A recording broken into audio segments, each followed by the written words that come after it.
오늘 말씀은 이제 열왕기하 14장으로서 새로운 스테이지로 또 이렇게 넘어가게 되겠습니다. 우리가 잘 아는 바대로 열왕기 하는 25장까지 되어 있는데요. 우리가 지금까지 1장부터 13장까지 의 내용은 이제 엘리사가 사역했을 때를 중심으로 해서 13장까지 계속 이어집니다.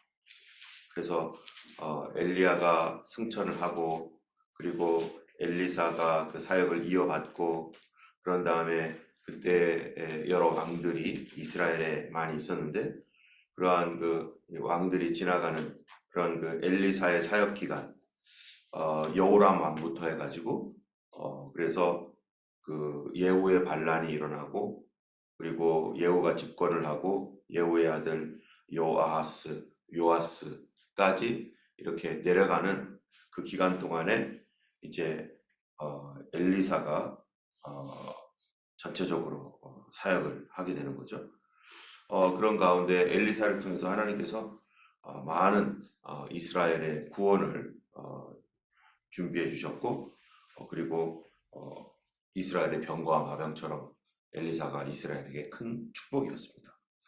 그래서 그게 13장까지 이어져서 엘리사가 이제 죽음을 통해서 이제 첫 번째 엘리사를 통해서 했던 스테이지가 맞춰지고요. 그 다음에 14장부터 17장까지가 이제 엘리사가 죽은 이후 이스라엘이 멸망할 때까지 그 기간이 이제 14장부터 17장까지 이렇게 되어 있고요. 그 다음에 18장부터 25장까지 마지막 장까지는 이제 이스라엘이 멸망한 이후 유다가 여전히 남아 있는데, 유다는 어떻게 하나님을 섬겼나, 이스라엘이 망하는 것을 보고 유다는 정신을 차렸는지, 유다는 어떻게 섬겼는지. 그래서 18장부터 25장까지는 유다가 멸망할 때까지의 이야기가 이렇게 셋으로 크게 구분됩니다. 오늘은 그 14장, 그러니까 엘리사가 죽은 이후 이스라엘의 멸망 때까지의 역사, 요 내용이 되는 시작점인 14장입니다. 14장에는 누가 나오냐면은 이제 유다 왕 아마샤의 이야기가 나옵니다. 이 지금 열왕기 상하는 북이스라엘과 남유다를 번갈아 가면서 계속해서 얘기해주고 있기 때문에 이 사람이 북쪽 이스라엘 왕인지 남쪽 유다 왕인지 잘 구분하셔야 되는데, 이름도 하도 비슷한 이름이 많아가지고 그 비슷한 시기에 똑같은 이름들이 막 나오고 하니까 우리가 막 헷갈릴 수가 있습니다. 오늘은 유다 왕 아마샤의 이야기인데, 유다 왕 아마샤는 BC 796년에서 767년까지, 그래서 여기 오늘 본문에 보면은 유다 왕 아마샤가 25세에 등극을 했어요.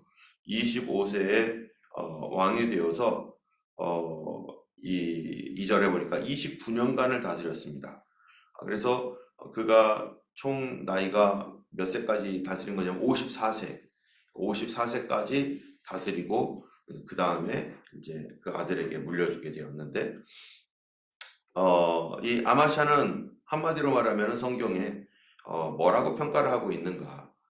29년간의 다스린 그 통치 기간 가운데 하나님 앞에서 성경에 쓰여질 수 있는 그에 대한 이야기는 뭔가, 이런 거를 보니까 여기에 3절에 보니까 아마샤가 여호와 보시기에 정직히 행하였으나, 하나님 앞에서 정직히 행했대요. 그의 조상 다윗과 같지는 아니하였다. 정직하긴 했는데 다윗 같지는 않았다. 이게 하나님의 평가입니다. 또 그의 아버지 요아스가 행한 대로 다 행하였어도 오직 산당을 제거하지 아니하였으므로, 그러니까 아버지 요아스가 성전을 재건을 하고 그래서 다시 리모델링해서 아름답게 짓고 하는 이러한 일들을 하면서 그 성전을 잘 유지하고 그런 일은 했는데, 그런데 산당은 제하지 않았더라. 북이스라엘에게 있어서 가장 고질병은 뭐였냐면은 북쪽에 있는 단과 베델에 송아지 형상의 우상을 만들어 놓고 그것을 하나님이라고 칭하고서 하나님 섬기듯 섬겼던 우상 숭배가 만연했던 것, 그리고 북이스라엘의 왕들은 이것을 제거해야 됨에도 불구하고 끝까지 어느 누구도 이 단을 제거한 사람이 없다는 것. 그 이유가 뭐냐면 왕조가 바뀌고 왕이 바뀌어도 그렇게 하지 않는 이유는 바로 인간의 욕심 때문에 그 왕들이 자기의 권력을 쥐기 위해서 하나님의 말씀을 어겨가면서라도 인간적인 생각으로 이거를 유지하고자 하는 마음. 그래서 북쪽에 있는 이스라엘 백성들이 남쪽 유다 예루살렘으로 가지 못하게 하고 그래서 그들과의 차단을 이루어서 자기들 내로의 이상한 신앙, 사이비적인 하나님 말씀과도 맞지도 않는 그런 이상한 신앙을 그들이 갖고 계속 유지되어 가고 있음에도 불구하고 하나님은 그들을 위해서 선지자들을 보내고 또 그들을 계속해서 돌이키고자 하나님께서 계속 역사하시고 계시다라는 것을 이제 북이스라엘을 통해서 알게 되는데요. 어쨌든 북이스라엘은 왕들의 고집과 변하지 않는 그 욕심 때문에, 탐심 때문에 하나님 말씀을 버리고 이 우상을 섬기는 그 일들을 계속해 왔고, 또한 남유다는 어떻는가? 남유다의 가장 구절적인 질병이 뭐예요? 바로 산당이라는 것입니다. 산당을 만들어 놓고 그것을 없애버리지 않는 거예요. 왕이 없애려고 노력도 했던 왕들이 있습니다. 그런데 그것이 뿌리채 뽑혀지지도 않고 사람들은 계속해서 몰래 산당을 만들어 놓고 그 일을 하고 있다는 것이죠. 여러분, 산당은 언제 있었던 것이죠?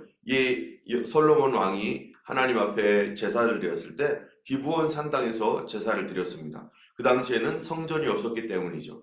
그리고 이 산당이라고 하는 것은 그 이전에 사사기 시대, 그 이전부터 이스라엘이 그 가나안 땅에 들어와서 정복을 하고 그러면서 그쪽에 있는 산당들을 이용하면서 그 당시에는 성전이 뚜렷하게 없었기 때문에 그런 곳에서 하나님께 제사도 하고 임시적으로 성전이 지어질 때까지 그냥 썼던 곳. 그래서 그 당시 사람들의 풍속과 이렇게 연결이 자연스럽게 돼가지고 이 온전한 신앙으로 이게 가지 못하게 되는 하나의 원인이 되고 있던 것이 산당입니다. 특별히 산당은 솔로몬 당시에 이제 하나님의 성전이 지어진 이후에 이 산당이 제거되어야 됨에도 불구하고 중앙성전 오직 한 곳에서 예배를 드려야 됨에도 불구하고 사람들은 여전히 자기 집 근처에 있는 산당 또는 자기 집에 산당을 마련해 놓고 거기에다가 그렇게 신앙생활을 한다고 하면서 그것을 바른 신앙이라고 생각하고 그렇게 하고 있는 미신적으로 하나님을 믿고 있는 거죠. 여러분이 오늘날 우리가 이 전 세계에 기독교가 이렇게 많은데 이 수 없는 산당과 같은 그러한 이 형태로 있는 곳들이 너무나 많습니다. 여러분, 우리에게 있어서 온전한 온전한 성전과 같은 중심은 어디에 있어야 되는 겁니까? 가장 절대적 중심은요, 바로 예수 그리스도일 뿐만 아니라 그 예수 그리스도가 어디에 계신가, 어떤 예수님인가가 중요하잖아요. 근데 수없이 다른 사람들이 이런 예수 저런 예수를 막 하면서 우리랑 굉장히 다른 신앙생활을 하고 있는 사람들을 많이 보게 됩니다. 그들이 나를 볼 때는 나도 그들과 믿는 방법이 다르고 또 나는 저 사람들과 믿는 방법이 다른데 조금씩 다를 수는 있죠. 그러나 가장 절대적인 기준은 뭡니까? 모든 것이 기준이 있어야 되잖아요. 우리가 예수님을 믿는 기준, 다 예수님을 믿고 하나님을 믿는다고 하지만 그러나 그 기준이 없으면 안 되는 거죠. 그 기준이 어디죠? 바로 성경이죠. 성경이 모든 것의 기준이죠. 그래서 우리가 예수를 믿는데 어떤 예수를 믿느냐고 물어본다면은 성경에 있는 예수님, 성경이 가르치고 있는 예수님, 성경이 말씀하고 있는 예수님을 믿는 게 그게 온전한 믿음이죠.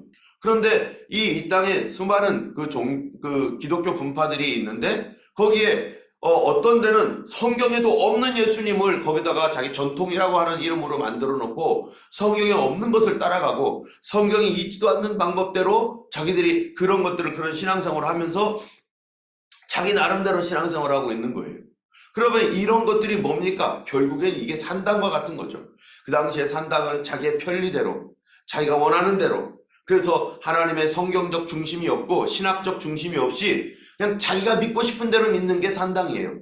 분명히 성경에서는 예루살렘 성전에 그곳을 중심으로 모여서 그것을 중심으로 믿음 생활을 하라고 했음에도 불구하고 사람들은 그 중심이 아니라 자기가 원하는 대로 자기 편리한 대로 믿고자 하는 거. 여러분 오늘날 코비드 시대 이후에 그것이 더 만연하게 되었습니다. 그래서 아직도 주일 예배를 줌으로 드리는 사람도 얼마나 많고 또 주일 예배 안 드려도 된다라고 하는 사람도 있고 자기가 원하는 대로 너네들이 원하는 대로 믿어라 이게 산당이에요.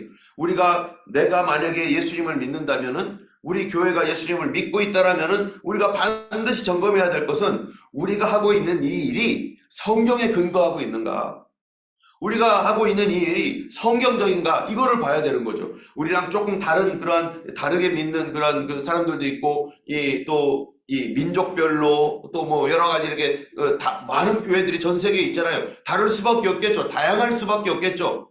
그것이 틀린 것이 아니어도 다양한 신앙을 어떠한 모습들을 가지면서 조화를 이루는 것이 또 하나님의 일이니까요. 그런데 그들이 그 하는 모든 것 어떠한 곳에든지 과연 그들이 그 하고 있는 것이 어디에 있어야 돼요? 근거는 성경에 있는가? 성경에 있는 것을 믿는가? 아니면 성경에도 없는데 자기들이 그냥 편리한 대로 자기들의 민족성대로 자기들의 성격대로 믿고 있는가? 바로 이 유다는 이 산당이 문제였어요. 중앙성전에 하나님 앞에 모여서 예배를 드려야 됨에도 불구하고 각각의 지방과 가정에 산당을 마련해놓고 자기가 원하는 대로 믿는 하나님, 자기가 원하는 대로 자기 주머니에 넣고 다니는 하나님. 그래서 이 신상 만들어 놓고 드라민 만들어 놓고 주머니에 넣고 다니면서 부적처럼 이렇게 하고 다니듯이 하나님을 자기 편리한 대로 믿고 있는 그러한 이 산당. 이것이 이스라엘의 유다의 고질적인 문제였는데 왕이 그거를 개혁을 해서 없애려고 해도 히스기야 왕 같은 사람도 얼마나 훌륭합니까? 그를 없애고 그런 것들을 제거하려고 해도 없어지지 않아요. 왜? 백성들의 마음속 깊은 곳에 편리한 대로 믿고자 하는 마음, 내 생각대로 믿고자 하는 마음이 인간들 속에 다 깊이 뿌리 박혀 있으니까 굳이 예루살렘까지 구창케 뭐하러 가? 그냥 산당 근처에 있는 산당에서 믿으면 되지.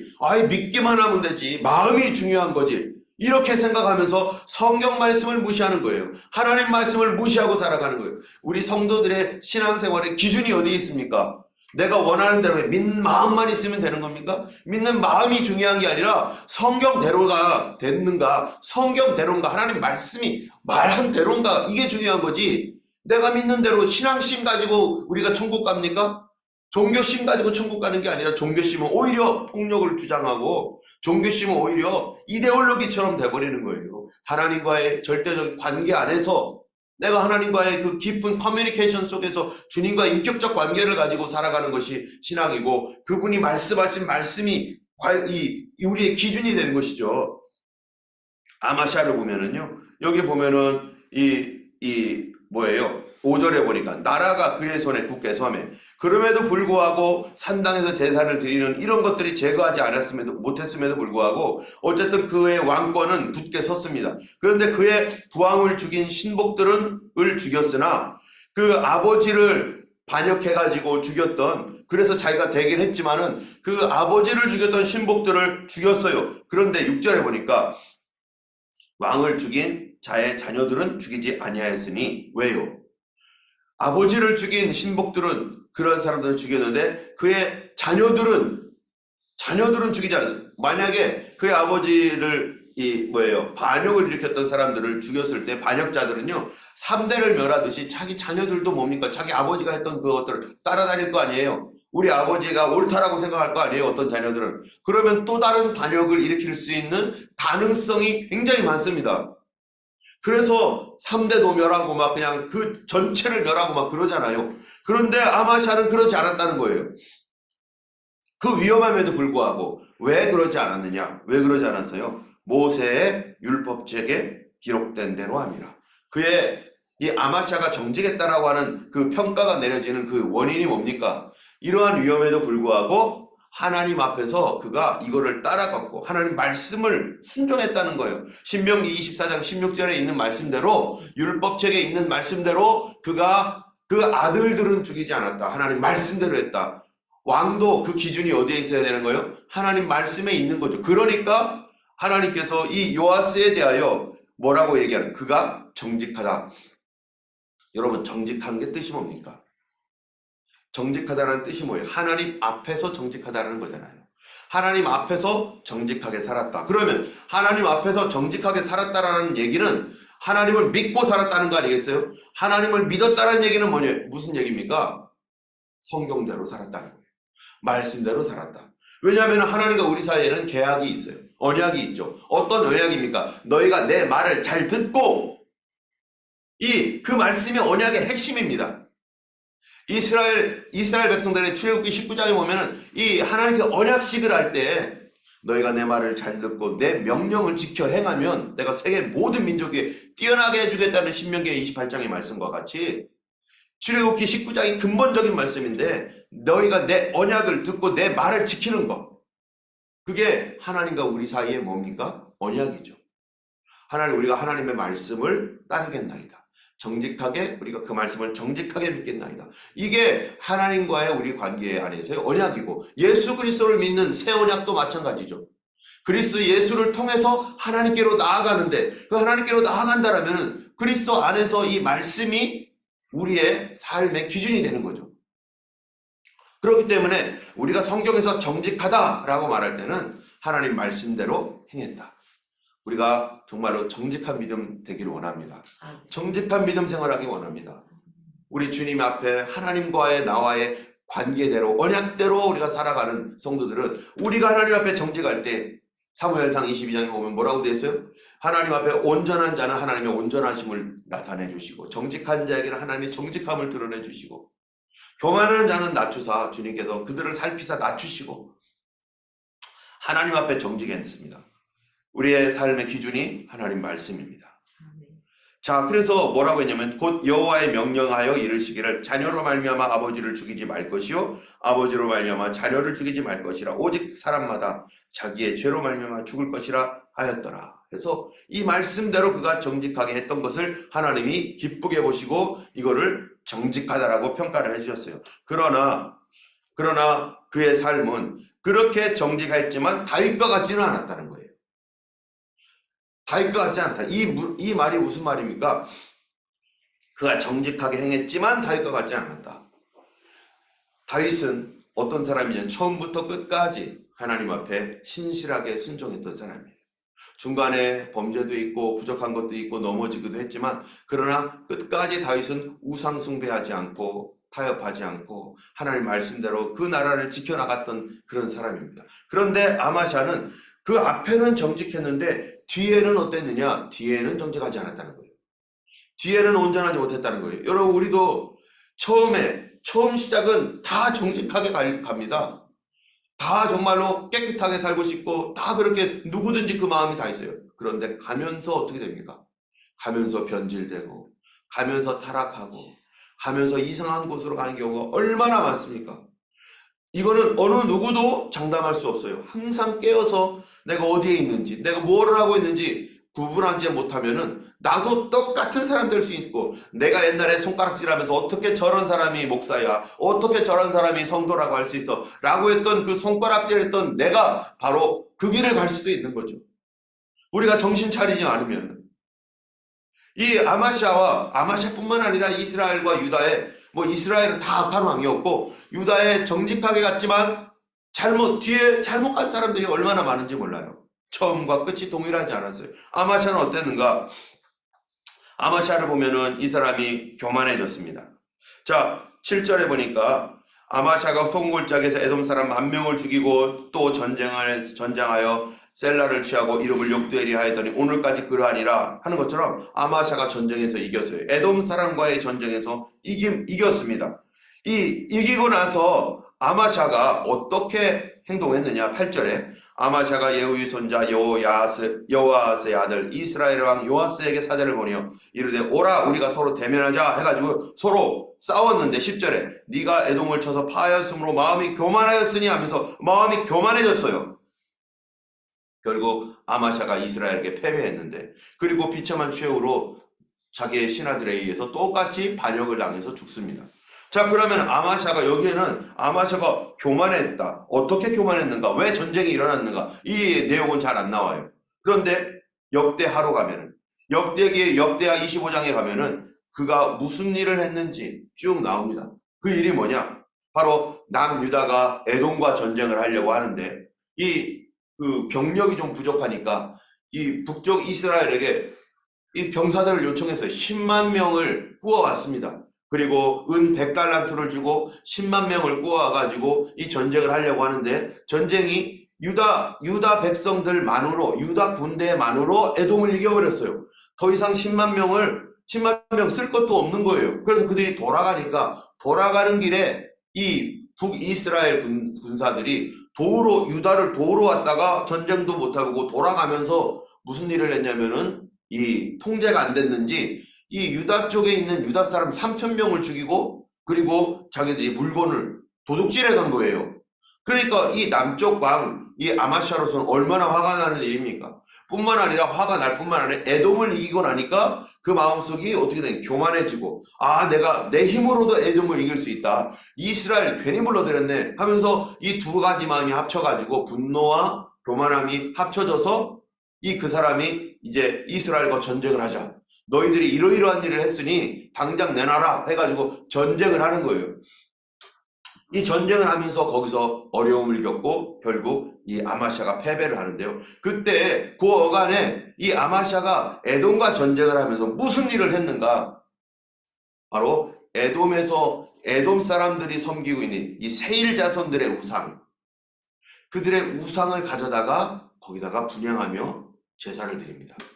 아니, 자기들이 정복한 나라의 우상을 가지고 와가지고 거기다가 분향하고 제사하면서 하나님도 섬기고 이 자기들이 정복한 나라의 신도 섬기는 거예요. 지금 이 사람들 무엇 하는 겁니까? 이게 마치 힌두교 같은 거죠. 힌두교에 예수님 믿으라, 힌두교인들한테 예수님 믿으라면 뭐라 해요? 예수 믿겠다고. 우리도 예수 믿겠다고. 근데 그 사람이 말하는 예수를 믿는다는 게 뭐예요? 내 신을 없애고 주님만 섬긴다는 겁니까? 그게 아니라 하나 더 플러스 하는 거예요. 아무렇지도 않게. 원래 다신교니까 이런 종교 저런 종교 수많은 신들을 믿고 있는데 거기다 예수님 하나 추가하는 거, 잡신처럼 하나 추가하면 그러면 뭐가 생기는 거예요? 이제 더 기여가 생기는 거죠. 그래서 더 탑재돼 가지고 더 애드되니까 자꾸 신들이 많아지니까 나를 보호하는 신들이 더 많아졌네, 나는 더 강해질 것이다 라고 하는 이러한 착각.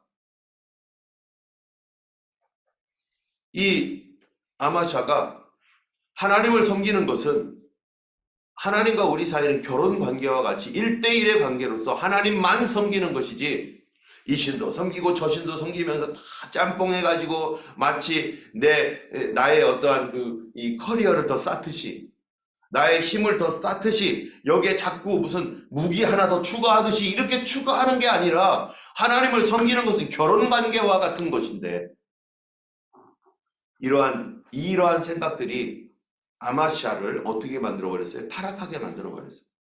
그래서 하나님도 섬기고 세일신도 섬기고 하나님도 섬기고 다른 여러 가지 잡된 것들을 다 섬기면서 그렇게 신앙이 변질되어 가지고 처음에는 하나님 말씀대로 갔지만 그러나 나중은 어떻게 되는 거예요? 그의 나중은 비참하게 됩니다. 하나님 앞에 심판을 받게 되고 처음과 같지 않은 거예요.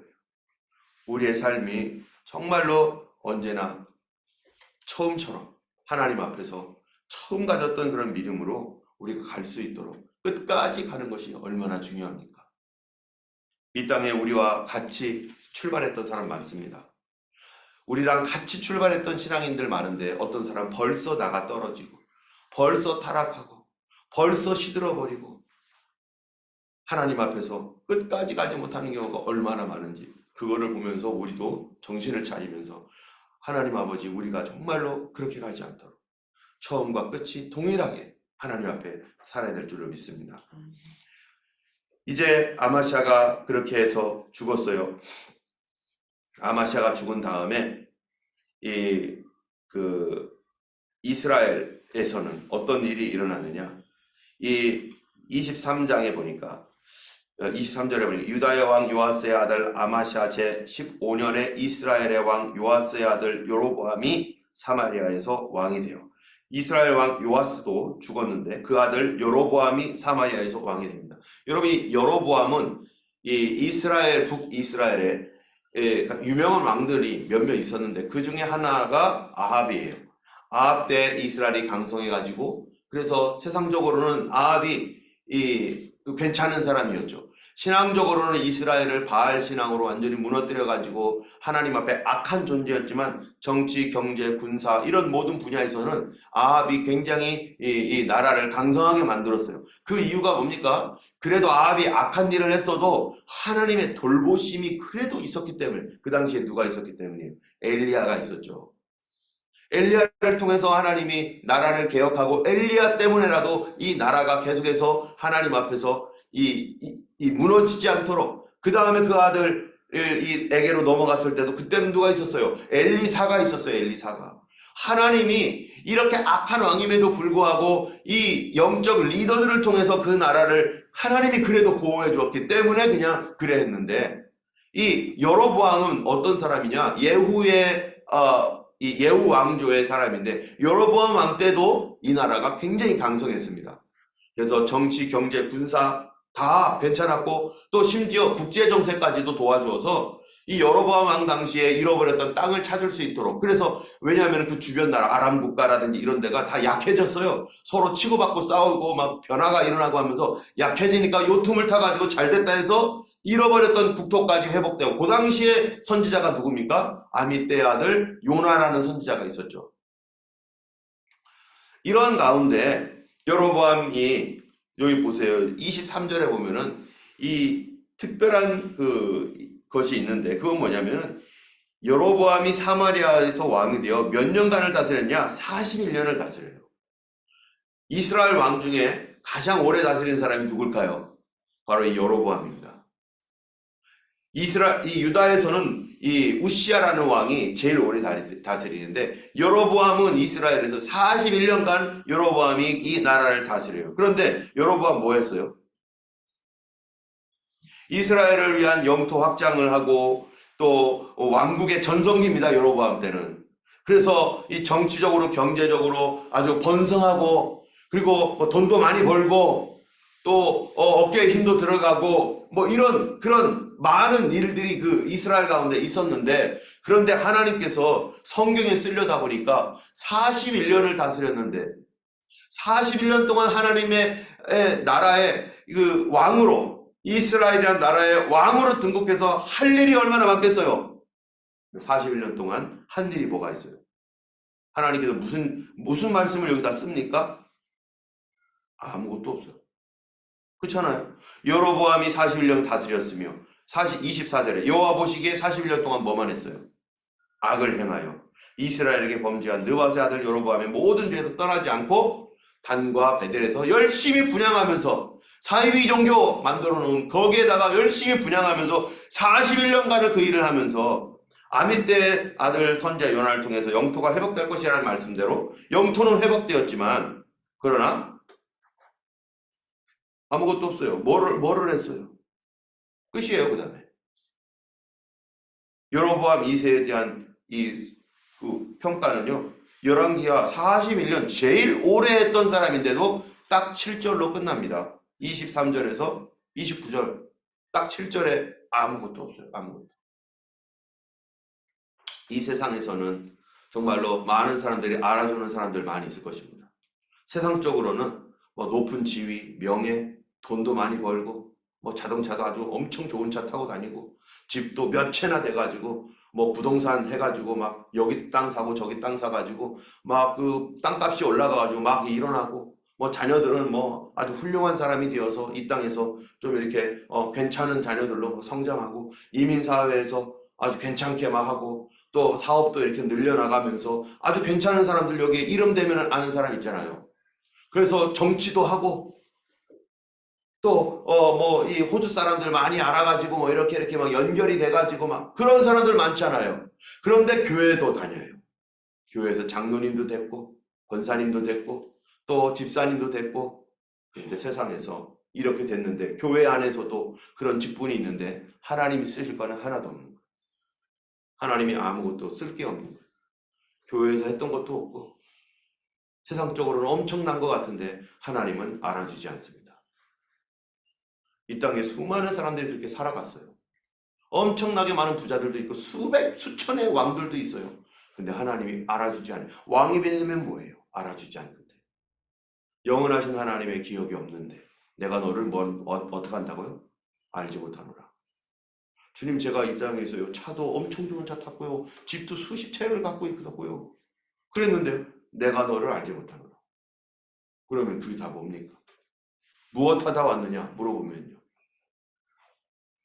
우리가 하나님 앞에 언젠가 반드시 서게 될 것입니다.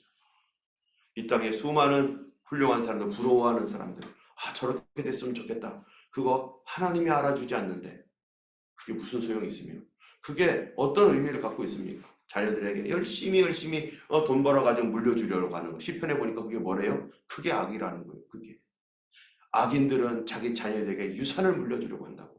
그러면서 끝까지 나이가 많았어도 욕심 놓지 않고 어떻게든지 돈 더 모아서 사기를 쳐더라도 모아가지고 누구한테 주겠다는 거예요? 자기 자녀들에게 물려주겠다는 거예요. 그게 바로 악이라는 거죠. 우리가 하나님 나라에 정말로 하나님과 나 사이에 정직한 믿음이 뭡니까? 말씀대로 가는 거죠. 그렇다면 하나님께서 우리에게 주신 이 땅에 왔을 때 하나님께서 우리에게 아무런 계획도 없는가? 나에 대한 하나님의 계획과 뜻이 있을 것입니다. 있습니다. 어떤 사람은 교회를 아름답게 세워야 될 사람, 교회를 섬겨야 될 사람, 선교를 해야 될 사람, 하나님께서 다 나름대로 하나님께서 주신 사명이 있는데 하나님이 알아주는 일을 해야 되는데 그 알아주는 일이 뭐예요? 대단하고 위대한 일이 아니라 나를 부르신 부름, 주님의 몸된 교회를 위해서 그거를 하나 세우기 위해서 예수님이 핏값을 치렀는데 그 일에 동참하며 또 교회가 있지 아니한 곳을 위하여 나아가서 복음을 전하는 선교사들과 이 사람들, 우리는 알지도 못하는 사람, 이 세상에 유명한 사람들은 많은데 알지도 못하는 저 구석에서 복음을 전하고 있는 그 한 사람을 누가 알아주십니까? 하나님이. 여러분, 요셉 저 지하 감옥에 갇혀가지고 아무도 알아주지 않는 그 요셉 누가 알아줬습니까? 거기서 정직하게 행하며 하나님의 때를 기다리며 그래도 내가 하나님 앞에 죄악을 범치 않겠나이다, 종으로 끌려가서도 내가 순결함을 지키겠나이다 했던 요셉, 아무도 알아주지 않는 그 사람 하나님이 알아주니까 어떻게 된 거예요? 그를 끌어내서 그를 깊은 절망과 웅덩이에서 끌어내가지고 바로 애굽의 총리가 되게 해서 그 나라를 다스리고 돌봐주도록 하는, 하나님이 알아주시는 사람 되기 원합니다. 말씀대로 살아가기 원합니다. 우리 교회 누가 알아줘요? 알아주지도 않죠. 그런데 하나님이 알아주면 우리는 그것으로 감사하고 그것으로 족하고 하나님이 기뻐하시는 우리 성도가 되기를 원하고 그런 교회가 되기를 주님의 이름으로 축원합니다. 우리 자녀들도 그렇게 되도록 우리가 그렇게 기도하시기 바랍니다. 기도하겠습니다. 걸어가신 하나님 아버지, 참으로 무명한 자 같으나 유명한 자라고 말씀하신 대로 하나님 이 땅에서는 아무도 알아주지 않지만 하나님 나라에서 기억되는 하나님 저희들 되기 원합니다.